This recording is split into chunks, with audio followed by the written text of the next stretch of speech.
Bienvenidos de nuevo a nuestro curso de Machine Learning. En esta oportunidad observaremos y trabajaremos con la teoría del algoritmo clasificador Naive Bayes. Este algoritmo se utiliza en los problemas de clasificación. Ya observamos los de regresión en la sesión pasada.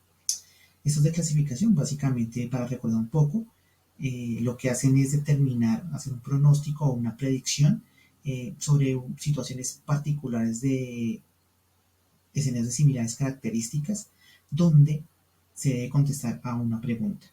¿Lo hago o no lo hago? ¿Es probable que pase o no pase? Es decir, respuestas del tipo sí o en alguno de los casos de, como su nombre lo indica, clasificar algo en un rango predicho o predestinado bajo nuestro conjunto o marco de datos. Es decir, 1 es alto, 2 medio, 3 bajo, por dar un ejemplo. Comencemos. Este algoritmo está basado en el teorema de Bayes. El teorema de Bayes nos habla de la probabilidad de dos eventos. Básicamente lo que tenemos en pantalla, ese PXY, significa la probabilidad de X dado que ocurra el evento Y. Esto, pues, recordando nuestra probabilidad, nuestra estadística común, es igual a un producto, el producto de la probabilidad contraria, la probabilidad de Y dado de X, por la probabilidad de X sobre la probabilidad de Y. Extrapolándolo a nuestro dataset y a nuestros problemas, como lo hemos venido trabajando, básicamente lo que va a hacer es aplicar ese teorema, es multiplicar, lo que yo quiero terminar es la probabilidad de mi clase predictora, es decir, la última columna, en este caso lo hago o no lo hago, versus todos los conjuntos o los datos que haya obtenido antes, que tengan mis variables antes. De una manera más simple, lo vamos a observar como, o en la literatura vamos a encontrar como la última fórmula, donde dice que posterior será igual a anterior por probabilidad sobre evidencia. Pero, ¿qué son estos conceptos? Bien, comencemos con el principio. Posterior es mi objetivo, es lo que yo quiero encontrar. En otro caso es, ¿cuál es la probabilidad de que ocurra o no? Ya les explico por qué. La clase predictora ocurra dadas las características de F1F en nuestro conjunto de datos. Me explico. En un hipotético caso de invertir o no sobre un plan de acciones, que puede ser un ejemplo de Machine Learning, tenemos 4 variables para trabajar, más nuestra quinta, que es la clase predictora. Tenemos que hacer los cálculos, cuales quieran que sean, tanto de si lo hago o no lo hago. Tanto el sí como el no tienen que operar sobre esas 4 variables que vamos a intentar trabajar. Entonces nuestro objetivo es hallar la probabilidad tanto de que ocurra el evento como de que no ocurra el evento. Tenemos que hacer los dos para hacer una comparación para la toma de decisión como tal. Anterior será nuestra probabilidad de la clase predictora C, es decir, solamente si ocurre o no ocurre sobre nuestro conjunto de datos, tanto el sí como el no. Probabilidad es la probabilidad de todas y cada una de las características dada la clase C. Es decir, vamos a revisar nuestro conjunto de datos para mirar qué pasa si ocurre nuestra clase predictora, cómo se comportan nuestras variables, es decir, darle la vuelta a la moneda o a la torre.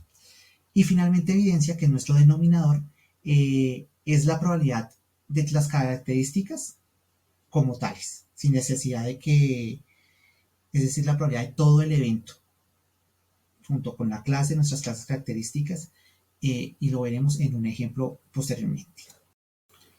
¿Por qué este algoritmo se llama ingenuo? Se llama ingenuo porque asumimos una característica esencial en Machine Learning y es que los eventos y nuestras variables sean de carácter independiente. Es decir, que una no dependa de la otra, como vimos en cuando tenemos que revisar el dataset, que una columna no dependiera de la otra. Aquí también tendremos que hacer un poco de tripas corazón y asumir que las variables con las que, o sea, que nuestro dataset tienen variables no dependientes. ¿Por qué?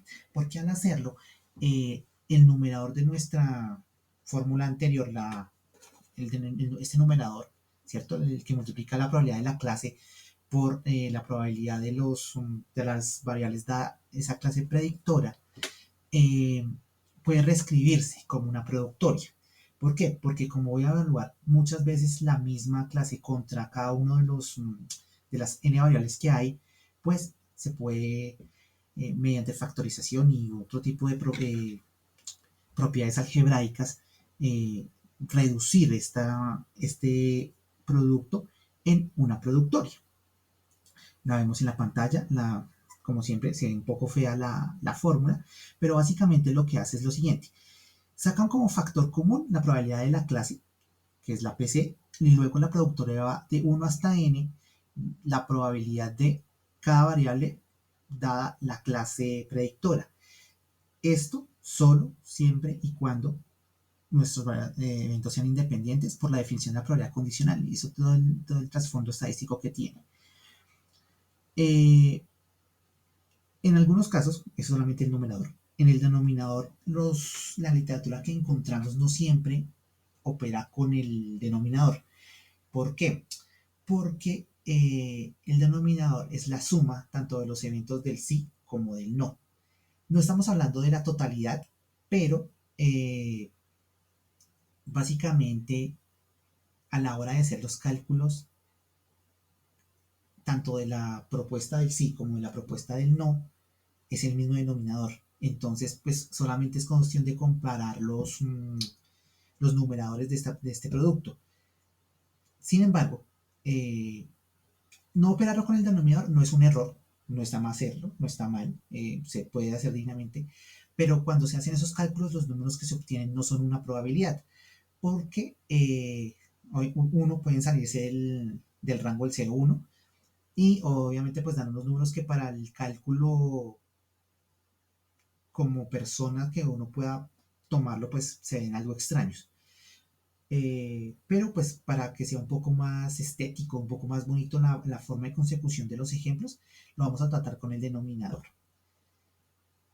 Este tipo de cálculo de nuestra teorema de Bayes y la probabilidad que se pueda convertir, que en su número se pueda convertir en una productoria de las clases, ahorita lo veremos en un ejemplo un poco más detallado, solo es válido cuando estamos trabajando con variables del tipo discreto.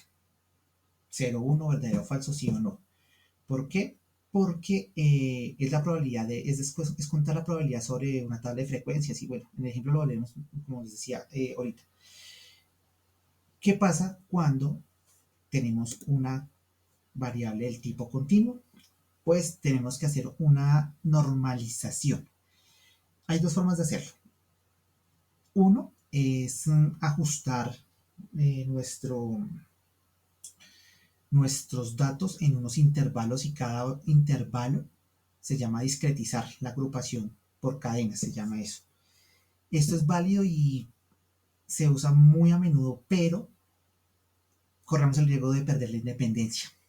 Si perdemos la independencia, pues no podemos asegurar los cálculos que estamos haciendo, porque estamos asumiendo la independencia de los eventos. Entonces, al hacer eso, es un poco más dispendioso. Hay una fórmula del cálculo, una forma matemática para ajustar esto. Es utilizar una estimación de probabilidad, es decir, la distribución normal. A este modelo, el que utiliza la fórmula que estamos viendo en pantalla, se le conoce como el clasificador gaussiano de Bayes. Este clasificador gaussiano lo que nos permitirá hacer para discretizar nuestra variable continua es el cálculo de la probabilidad. ¿Cómo se hace este cálculo? Básicamente hay que aplicar la fórmula que vemos en pantalla, explicada rápidamente. Es la probabilidad del evento X dado el evento Y será igual a ¿qué? Será igual a la razón de 1 sobre la raíz cuadrada de 2 por pi por la varianza de los datos de esa columna que estamos discretizando, multiplicado por la variable del logaritmo natural e, elevado a la razón negativa de x menos la media al cuadrado sobre 2 veces la varianza. Estamos utilizando una distribución normal. En muchos casos los datos no se distribuyen normal, pero pues con esto intentamos hacer esa campana de Gauss, para que tanto la media y la varianza de esta característica de esta variable se pueda utilizar en el cálculo de la probabilidad. Para finalizar, la elaboración de los modelos de clasificación.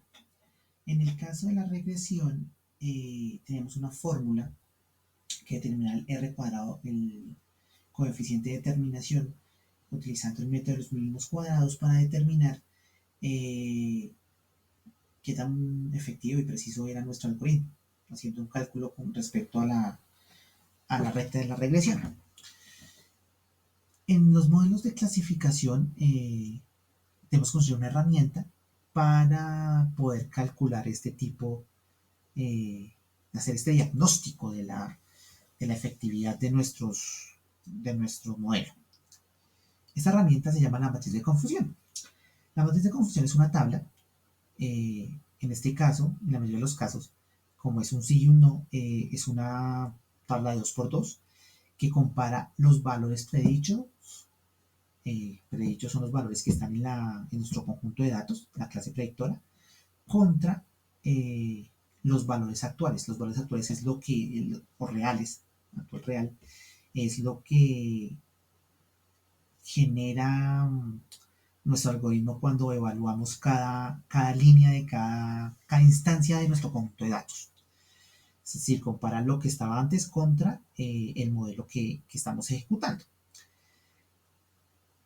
Cada columna de la matriz representa el número de predicciones, tanto la predicción sí en la primera columna y la predicción de la columna no en la segunda. Por otro lado, la fila representa lo que se obtuvo, tanto del sí como del no.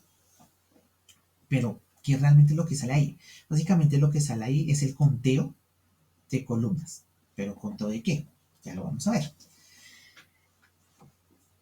Si se predijo que era sí y nuestro algoritmo, el resultado también nos dio que sí, se llama un verdadero positivo. TN, TEP o VP. En la literatura, pues por el inglés y por el español se encuentran las dos maneras. ¿Qué significa esto? Que nuestro algoritmo dijo que con esas características el valor de salida un sí y se había predicho que sí. Al lado tenemos los falsos negativos. Los falsos negativos es que yo obtuve, en mi ejemplo, un sí, pero el valor que estaba en nuestro dataset era un no. Esto en estadística se conoce como el error tipo 2. Al otro extremo de la tabla tenemos los falsos positivos. Los falsos positivos suena feo, pero es lo que se había predicho que sí, pero cuando se ejecutó el algoritmo el resultado fue no. Y nuestro último campito es el verdadero negativo, que es cuyo predicción se ha hecho que no, es decir, en la tabla apareció que no, y efectivamente cuando se ejecutó el algoritmo el resultado salió no. El primer objetivo, ¿cierto? En la matriz cuando sale estos números es que tanto la suma de los falsos, tantos negativos como positivos, sean lo más cercano a cero. Ese es nuestro primer objetivo general. Pero ¿qué hago yo con estos números? Esta información, estos números, lo que me van a determinar es qué tan efectivo, qué tan preciso es nuestro algoritmo. Con esto vamos a hacer los indicadores o las métricas de nuestro conjunto de datos. Nuestro primer métrica, nuestro primer indicador es la exactitud, accuracy en inglés, que mide el porcentaje de casos en el que el modelo cumplió, ha acertado. Prácticamente es las predicciones positivas que fueron correctas. Es la proporción de los resultados verdaderos, positivos y negativos sobre el total de casos. ¿Qué se debe hacer? Sumar los verdaderos positivos y negativos sobre la totalidad de los casos. Es decir, subo TP más TN sobre los cuatro números, sobre el total de las instancias que yo tenga en mi conjunto de datos. Es la métrica más usada porque es la más fácil de ejecutar, porque evalúo lo que me dio bien, ¿cierto? Pero no se recomienda muchas veces porque es una métrica o un indicador que está sujeto al balanceo de la clase. ¿Qué es el balanceo de la clase? Imaginémonos un dataset con 100 instancias, de las cuales en la clase predictora, el 75%, o sea, 75 de estas instancias tienen como respuesta sí. Eso implica que el restante, el 25%, las 25 instancias sobrantes, tienen como respuesta no. Esta clase predictora está desbalanceada porque no hay equidad entre los resultados del sí y el no.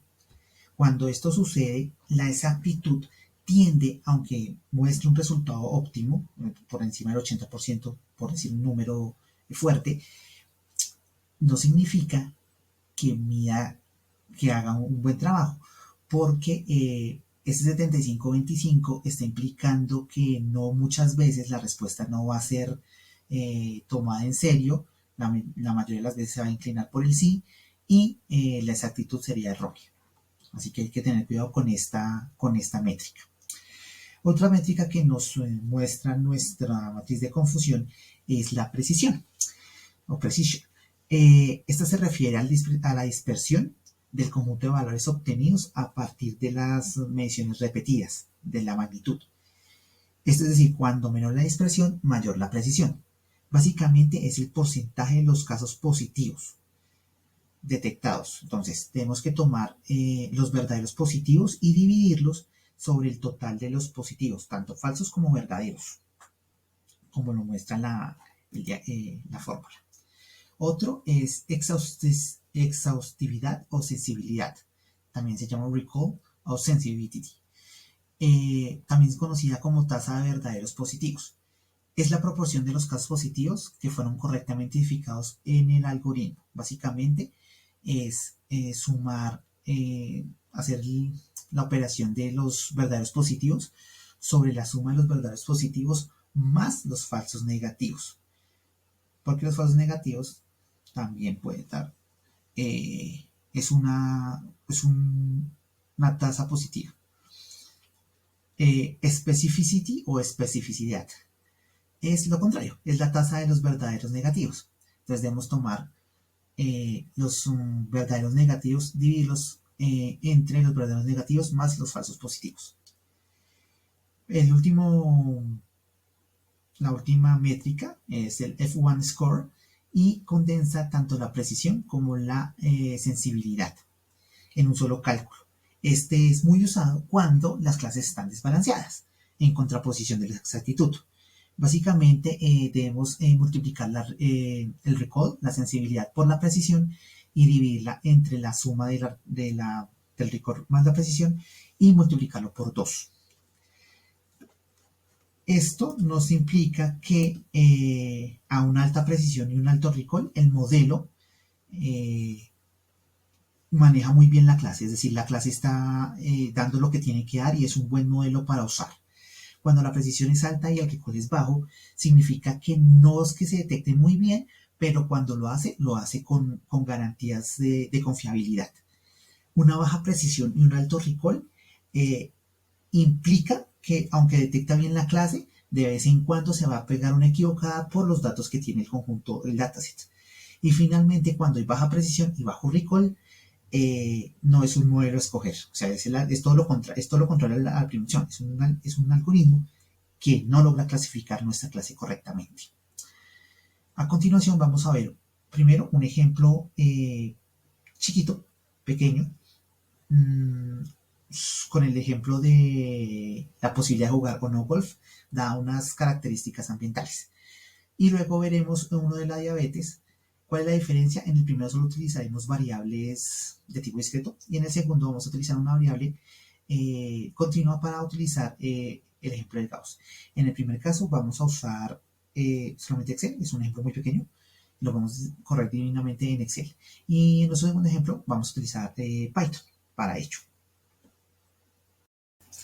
Ahora veremos un ejemplo pequeño sobre nuestro algoritmo de Naive Bayes aplicado solamente cuando tenemos características del tipo discreto. En este ejemplo tenemos 14 instancias y la pregunta a responder es si salimos o no a jugar golf dadas unas características ambientales. En este caso tenemos 4 variables no predictoras, como es el panorama. Básicamente tiene 3 opciones de dato, que es lluvioso, nublado o soleado. La temperatura, si está caliente, templado o fresco, también tiene 3. La humedad alta o normal y si hay presencia o no del viento. Básicamente, esas 14 instancias son nuestro training data, es nuestro conjunto de entrenamiento. Y lo que queremos determinar es, bajo esa información que está presente allí, si se da una particular combinación de características ambientales, que obviamente incluirá el panorama, la temperatura, la humedad y el viento, si se debe salir, se puede o no se puede ir a jugar golf. Entonces, nuestros 14 instancias están ahí presentes en la pantalla y nuestro ejemplo es el que estamos viendo aquí. Nuestro pronóstico de clima eh, se refiere a un panorama lluvioso, a una temperatura caliente, a una humedad normal y a que no hay presencia del viento. La respuesta la pregunta a responder en este caso sería ¿juego o no juego? Dada la definición que vimos en la parte teórica, este tipo de problema se modela como un teorema de Bayes o basado en la probabilidad condicional. Recordemos que la productoria, que veamos la fórmula, básicamente lo que hacía era multiplicar la probabilidad de la clase predictiva, o sea, sí o no, solamente esa probabilidad, por cada una de las probabilidades dependientes de la característica con esta respuesta. En otras palabras, lo que yo voy a terminar es calcular esta probabilidad de si salgo a jugar hoy o si no lo hago.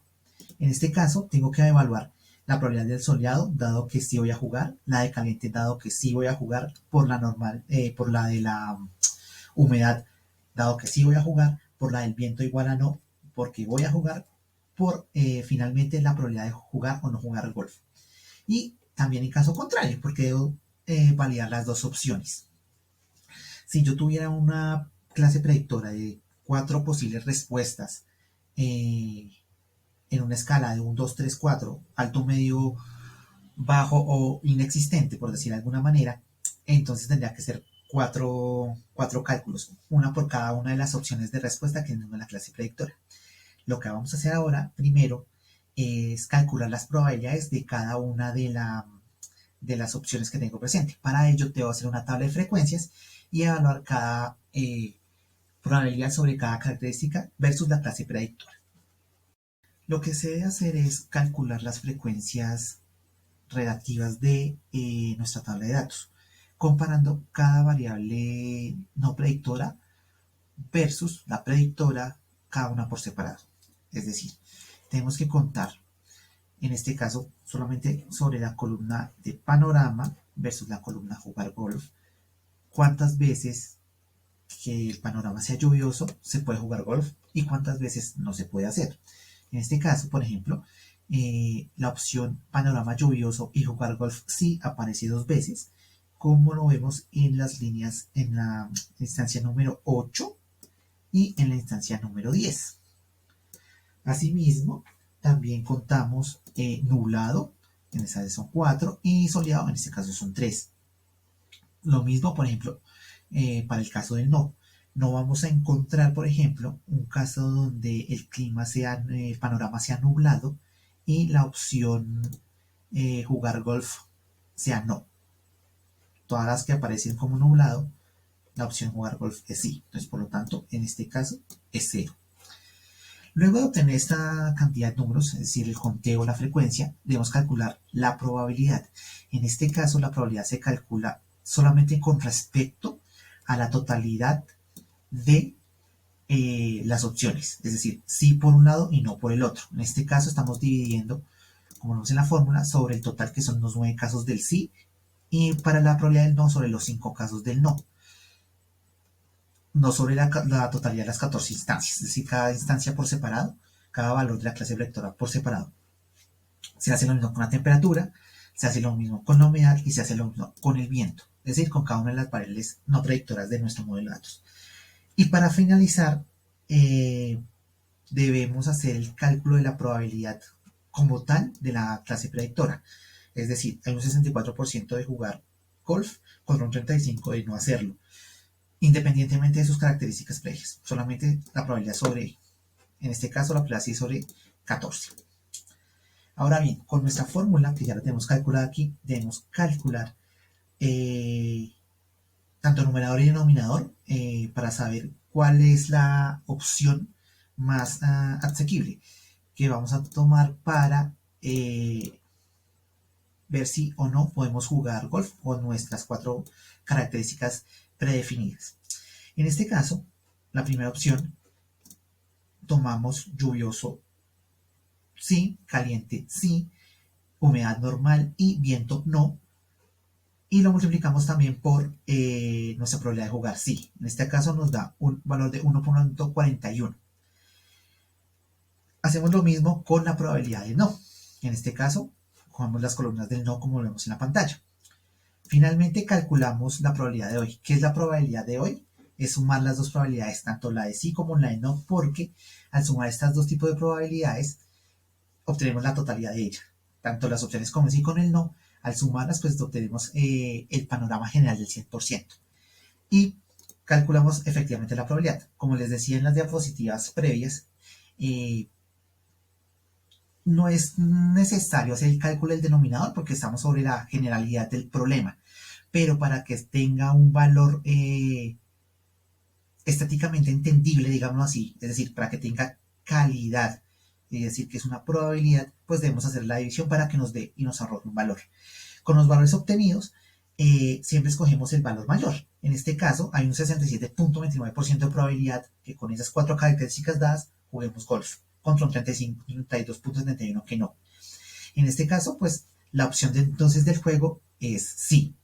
Básicamente, en ese ejemplo sencillo con cálculo de frecuencias, es un ejemplo básico de la aplicación del algoritmo Naive cuando sus valores son discretos. Ahora vamos a ver un poco el cálculo de la métrica y de la matriz de confusión. Para calcular las métricas de nuestro modelo de datos, de nuestra construcción con este algoritmo, lo primero que debemos hacer es calcular con el modelo obtenido si se debe o no jugar golf para obtener el valor real de la simulación, por decirlo de alguna manera. ¿Qué significa esto? Pues que debemos coger cada una de las instancias con sus 4 características y hacer los cálculos pertinentes para determinar cómo se comporta con respecto a lo que se había predicho en la tabla. En este caso, aquí hemos calculado, hemos el cálculo con el sí y con el no de cada una de las opciones que están acá presentes, cada valor que tiene, cada instancia de nuestro modelo de datos. Obteniendo nuestro resultado, estos son los resultados actuales, reales, obtenidos, la literatura los llama así, debemos calcular la matriz de confusión. Para eso, básicamente, lo que debemos hacer es, recordemos que el cálculo de las predichas van son estas dos, y el cálculo de las reales son estas hacia lo vertical. ¿Qué hacemos? Básicamente un conteo, tanto al respecto de lo que está predicho como lo que hemos obtenido. En este caso, utilizamos un contar si conjunto, la fórmula Excel, para determinar que me cuente cuántas veces aparece no o sí en cada una de las dos columnas. Recordemos que los verdaderos positivos son esta primera casilla, los falsos positivos es la segunda. Luego acá están los verdaderos negativos y los falsos negativos acá, la final. Básicamente, se había dicho que sí y apareció predicho sí o real sí. Real no o predicho no. Se ha dicho que sí y no, y aquí al contrario, se había predicho que no y resultó que sí.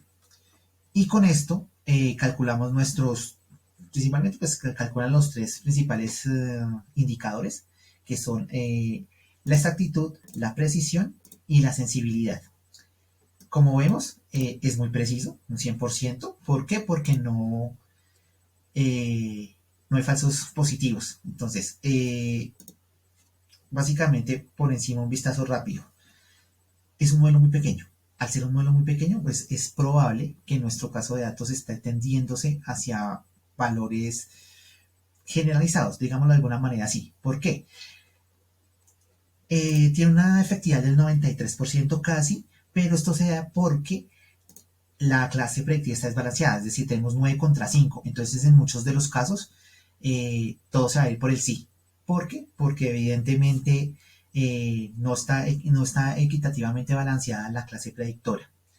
En la precisión tenemos un 100% porque todos los casos que se todos los casos verdaderos, todos los casos positivos fueron del tipo verdadero, no hubo un falso positivo. Entonces, al no haber falso positivo, la totalidad se fue por precisión un 100%. Esto también se nota en casos como, por ejemplo, que nublado y no, de inmediatamente esta casilla del nublado y no, tira para que el nublado, que es casi un 44% de los datos, se vaya hacia el sí. Entonces significa que la precisión se va por allá y pues debemos tener cuidado. Y finalmente la sensibilidad de un 90%, dado que la suma de los positivos, pues obviamente los verdaderos positivos están más inclinados y entonces hace un poco de contrapeso solamente ese único caso que se había predicho que no y realmente sí, que es la línea número 5, esta de acá. ¿Qué se debe tener en cuenta acá? Pues obviamente es un ejemplo pequeño, realmente los ejemplos son un poco más extensos, entonces es un poco más la variabilidad del problema, tener cuidado con esta clase predictora que está un poco más equilibrada y con valores tan sesgados como nula o no, que pueden determinar, incluso antes de hacer la predicción y ejecutar el modelo, pueden tender a dar resultados no confiables. Ahora a continuación veremos el ejemplo de la diabetes en un ejemplo de aplicando el algoritmo Bayes sobre un conjunto de datos, pero que tiene una variable del tipo continuo y lo haremos en nuestro entorno de Python. Seguiremos con nuestro ejemplo del algoritmo Naive Bayes, pero esta vez con variables del tipo continuo, donde tenemos que utilizar el algoritmo gaussiano para determinar tanto medias, es decir, utilizando las medias y la varianza de nuestro conjunto de datos para acercarnos a una probabilidad. Nuestro ejemplo consta de 768 instancias que representan el estudio que se hizo sobre, está como una 768 mujeres para determinar que dadas unas características clínicas, tienen o no tienen diabetes. Este estudio, el ejemplo se conoce como el estudio de PIMA, se puede obtener de muchos sitios en la web. Uno de ellos es el repositorio del Machine Learning de la Universidad de California, Irvine, y es uno de los ejemplos más conocidos y tratados del Machine Learning, sobre todo en el algoritmo Naive Bayes.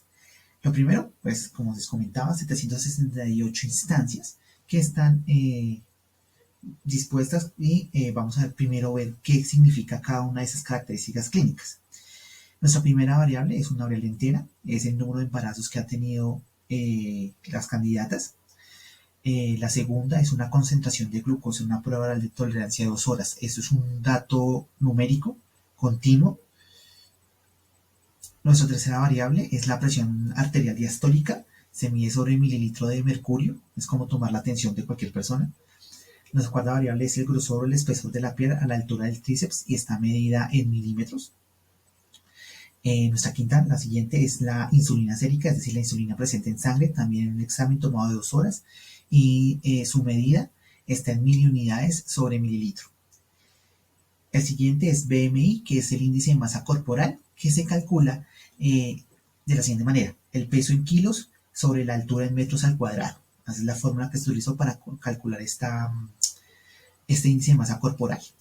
La función de diabetes es una variable que se utiliza, es una probabilidad de obtener o no, de tener o no tener diabetes, dada el pasado genealógico, es decir, si sus ancestros o antecesores tuvieron o no tuvieron diabetes, tiende hacia el 1, si no, tiende hacia 0. Es una variable entre 0 intentando llegar a 1 y si es más de 1, como en el caso de la línea 4, es que es muy probable que pueda sufrir diabetes dada su historia familiar. La edad es la última. Y finalmente nuestra clase predictora de diabetes, si sufre o no, y es la clase predictora para nuestro ejemplo. Ahora vamos a ver cómo cargar los datos en Python y hacer nuestro modelamiento en nuestro conjunto de datos. Recordemos que para comenzar lo primero que debemos hacer es importar las librerías. En este caso, como vamos a trabajar con un data frame, tenemos que importar como primera acción y importaremos NumPy por si de pronto tenemos que utilizar alguna utilidad de los arreglos. Como segunda medida, debemos ejecutar la carga del data frame. Recordemos que debemos utilizar el método de lectura de CSV y tener la ruta donde está guardado nuestro ejemplo. En este caso, yo ya tengo la ruta, no estoy tomando del Drive de Google y lo ejecutamos.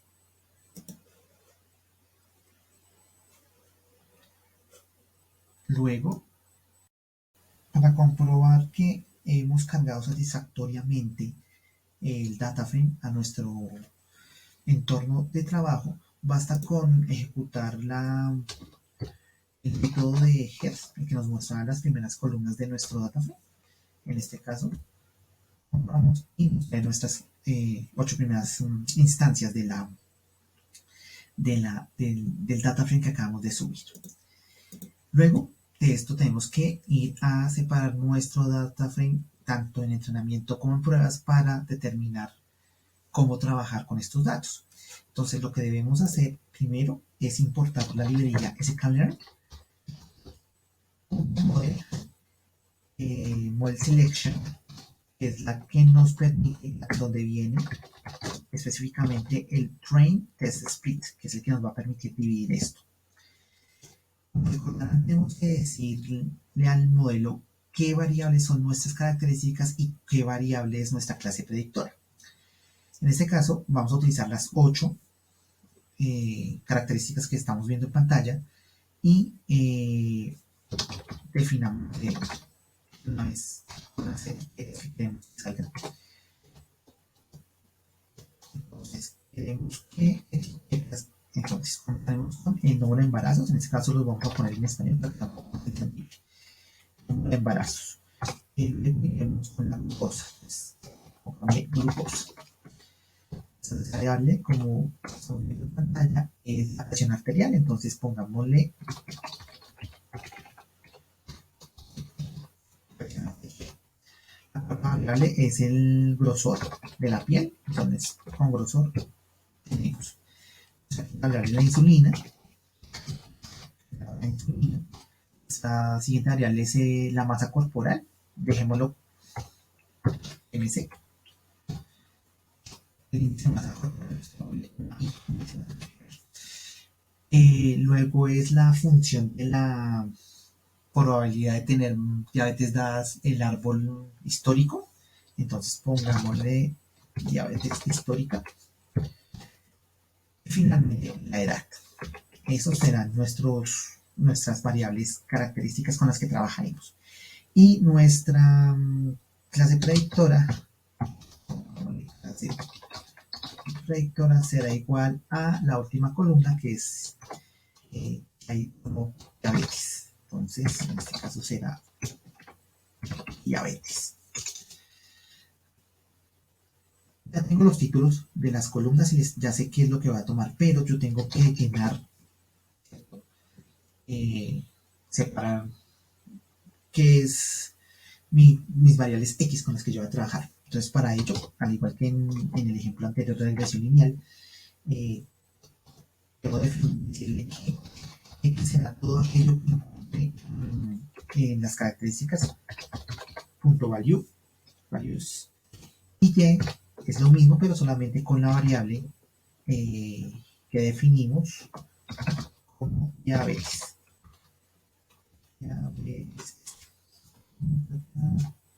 Y efectivamente, de la misma manera, punto varios.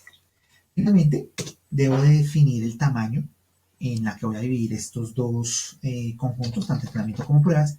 Y recordemos que utilizamos una variable y ahora vemos exactamente lo mismo que en los casos que nos recomiendan, que es el 70% para entrenamiento y el 30% para la prueba. Entonces con la línea del código que nos va a separar, que nos va a hacer efectiva la separación. Recordemos que estos son hasta ahora definiciones. Entonces tengo que definir tanto mi variable de prueba, mis variables de prueba y mi conjunto de variables, tanto de prueba como de entrenamiento. Entrenamiento, prueba. Mis variables predictoras de entrenamiento y la variable de prueba. Tenemos espacios para que no nos vaya error. Aquí está esto. Esto será exactamente igual a que es igual a split y que tiene como parámetro x y el tamaño de la prueba, que será igual a la variable que definimos anteriormente como split string. Inclusive se puede pasar también el punto 3, el 30% como valor ahí, pero para que sea un poco mejor. Y finalmente la variable una semilla que necesita split para poder argumentar la división de la división de nuestro dataset en dos conjuntos. Como les dije anteriormente en el video de la regresión lineal, no importa, puede ser cualquier valor, no importa el número, pero es una variable que es un parámetro que se necesita obligatoriamente. Y hemos terminado. Y ejecutamos.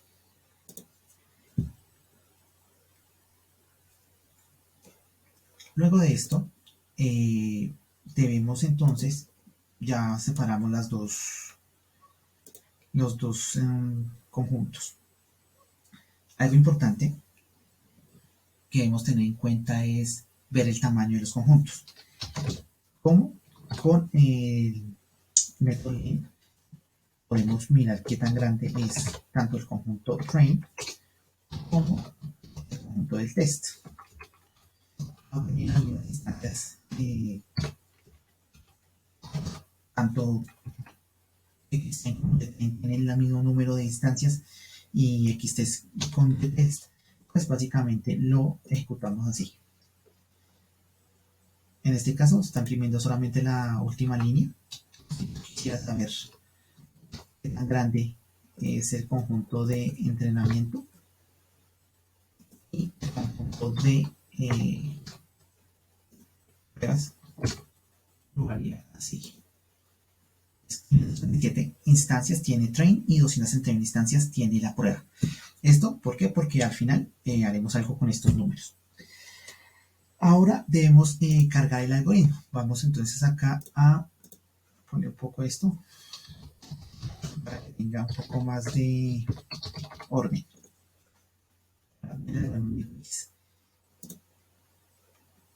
¿Qué debemos hacer? Pues debemos importar nuevamente la librería. En este caso también de sklearn tenemos que importar específicamente en ifbase, que es la que vamos a usar. Vamos, como les explica en la parte teórica, utiliza una función gaussiana o la función de la campana de la distribución normal para determinar la probabilidad, es decir, tomar las variables continuas y volver las probabilidades o valores entre 0 y 1, lo que llamaríamos discretizar. Pues tenemos que utilizar Gaussian NaiBase. Esto nos garantiza que vamos a utilizar la fórmula que vimos en la parte teórica, que es la más común de usar. ¿Qué debemos hacer acá? Primero definir un modelo bajo el método de Gauss, digámoslo así. ¿Qué va a ser este modelo? Pues este modelo es el que yo tengo que entrenar con el método fit. Y como parámetros, pues tengo que pasarle mi conjunto de datos de entrenamiento. En este caso, pues será xtrain y ytrain, tanto las variables como mis variables como una clase predictora por aparte. Y ejecutamos. La respuesta de salida, pues lo que nos está diciendo en ese conjunto de textos es que se está convirtiendo un valor.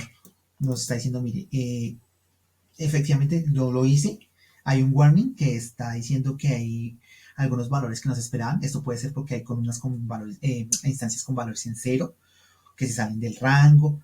Un montón de advertencias, pero pues no es nada grave. Literalmente lo que está diciendo es eh, ejecuté, ejecuté el entrenamiento, hice el entrenamiento con lo que me pasaron como parámetros.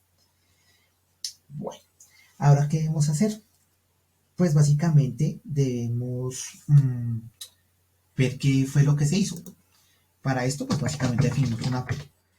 Eh, vamos a ejecutar nuestro modelo de entrenamiento, qué fue lo que sacó, cuál es el resultado. A ver, para esto vamos a hacer una definición y vamos a utilizar el método predict con nuestra variable x. Ejecutamos.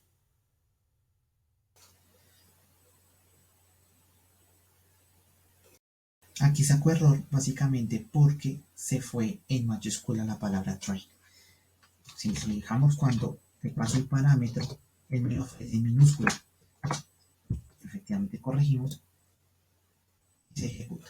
Pero pues, y ustedes preguntan, ¿y cuál es la respuesta? Pues sí, se ejecutó perfecto.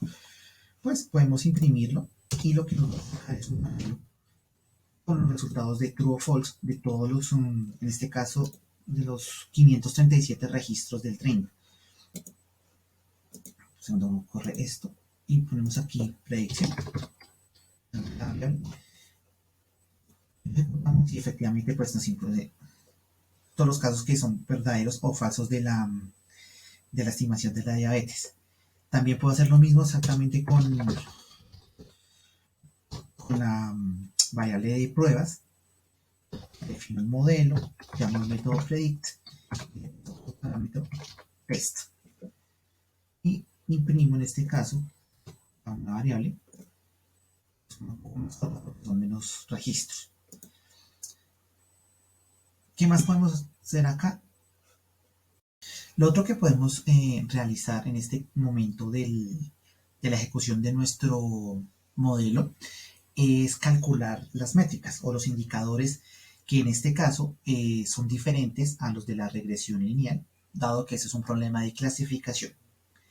Para ello, lo primero que debemos hacer en la mayoría de los casos, como siempre, es importar nuestra librería. Vamos a importar la librería metrics y esta viene en sklearn y la activamos a metrics y ejecutamos. ¿Qué debemos hacer primero? Pues vamos a sacar primero la matriz de confusión. Para ello vamos a hacerlo con tipos de estética para que salga un poco mejor la impresión. Entonces comenzamos y comenzamos con ese formato para que me dé línea, para que me impriman que imprima no la cuadrícula, sino que se espacee en 2x2 de esa matriz de confusión. Cerramos la llave y seguimos y aquí le damos formato, ¿cierto? ¿Qué formato aquí? Pues básicamente voy a utilizar este método metrics y de metrics voy a llamar en específico el método confusion matrix. Este confusion matrix tiene dos parámetros principales. ¿A qué le voy a sacar la confusión en la matriz de confusión? Pues básicamente a mis datos en este caso voy a hacer los datos de prueba. Y como que tengo que comparar, pues tengo que comparar dónde está, evidentemente, ytest es donde está lo que se vaya predicho. Y el otro campo es pues el que acabo de calcular, que es el de los valores actuales o reales, que es prediction p. Entonces, digamos que están cerrados todos los paréntesis. 1, Este cierra este cierra el de matrix y este cierra el print. Imprimimos y obtenemos nuestra matriz de confusión. ¿Por qué les dije que tenemos que tener estos números importantes, estos 231? Porque la suma de estos 4 datos nos dan las 231 instancias de nuestro conjunto de prueba. Eso significa que hay 129 verdaderos positivos, 33 falsos positivos, 20 falsos negativos y 49 falsos negativos en la hora de la construcción de la matriz de confusión. ¿Qué otro parámetro podemos sacar aquí mismo? Podemos sacar la efectividad, la accuracy. Básicamente es exactamente lo mismo. Damos un poco el formato para que salga, la impresión salga un poquito mejor. La efectividad será igual a que, pues, quiero que salga con 4 decimales. Entonces, la llave 0.4 y como son decimales que sea el flotante, cerramos acá y lo mismo, formato aquí. Vamos al formato, a lo mismo llamamos nuestra variable metrics.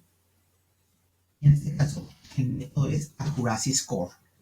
Y de que exactamente los mismos dos parámetros, getTest y prediction p. Cerramos paréntesis y ejecutamos. Y nos dice que la efectividad es del 77%. Una manera rápida de sacar los demás indicadores sin necesidad de llamar uno por uno, porque pues evidentemente el recall, la precisión y el F1 score se pueden ejecutar pues cada uno con su método, ¿cierto? Una manera rápida de sacarlo es con un reporte de clasificación. Para ello, pues volvemos a hacer exactamente lo mismo. Vamos a imprimir nuestro reporte de clasificación y en este caso vamos a utilizar lo mismo, llamamos metrics y nuestro método classification report. Parámetros exactamente los dos mismos, el getTest y nuestra variable donde hayamos guardado nuestro resultado de hacer la predicción con los datos de prueba, en este caso predicción P. Cerramos los paréntesis y ejecutamos. Y efectivamente, ¿qué nos saca? Nos saca la precisión para el valor falso y el valor verdadero de nuestra clase predictora. Nos saca el recall o la sensibilidad, sí.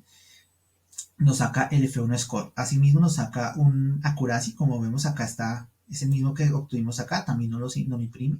Nos saca la cantidad de instancias que se usaron en pues, en los datos que estamos introduciendo como parámetros. Y también nos saca los promedios de tanto de la precisión de los dos valores, como el recall y como el F1 score. Ya para finalizar, y bueno, listo, ejecutamos, entrenamos, probamos, ejecutamos y sacamos indicadores. Pero, ¿y qué más puedo hacer? Pues básicamente lo que se debe hacer, en un caso ya como más propio del ejercicio, es introducirle datos numéricos a ver qué sucede, qué nos puede dar. Pues para ello, ¿qué se debe hacer? Básicamente, debemos introducir, pues vamos a decirle a nuestro modelo, ¿cierto? Que vamos a utilizar predict y vamos a introducir unos valores que, pues para cada una de nuestras 8 variables. Yo ya adelanté la tarea, ya tengo unos valores acá predefinidos, por ejemplo, un caso que tenga 2 hijos, que tenga 115 en la glucosa, todos estos datos. Vamos a anotar estos valores acá para saber de qué es lo que estamos hablando y también nos entenderemos. Entonces, tenemos estos valores para cada una de las variables. Voy a introducir 3 valores rápidamente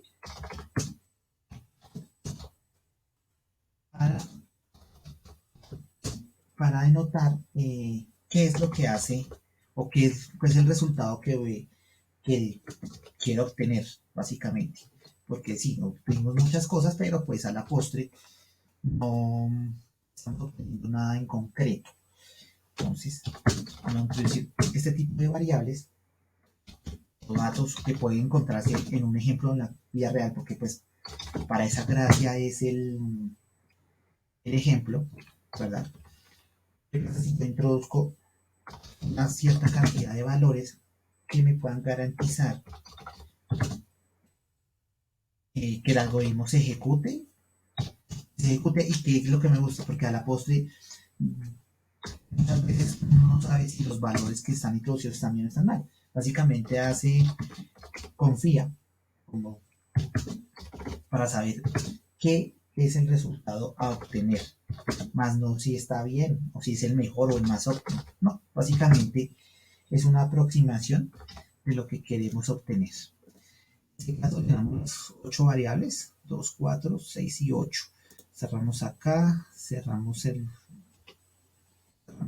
1, cerramos 2. De pronto creo que nos falta uno. Limpiamos esta, pero nos saca error. Efectivamente, nos falta un error porque introducimos acá uno y aquí nos falta cerrar otro. Así. Nos falta un cierre. Nos falta un paréntesis, el print. ¿Eso qué significa? Para el primer caso, la persona, bajo nuestros criterios y bajo nuestro modelo, no va a tener diabetes. En el segundo caso sí y en el tercero no. Aquí básicamente la diferencia es esta variable de 710, porque esta variable es la insulina. Esta variable de 710 es un valor un poco astronómico y por lo tanto pues es muy probable que se metió un poquito adrede para que saliera una respuesta positiva. Básicamente esto es como se trabaja, hay un poco más de explorar, pero básicamente es el modelo general en la que trabaja Python con el algoritmo NaiveBayes. Bueno, nos veremos en una próxima oportunidad, en un próximo video. Gracias. Adiós.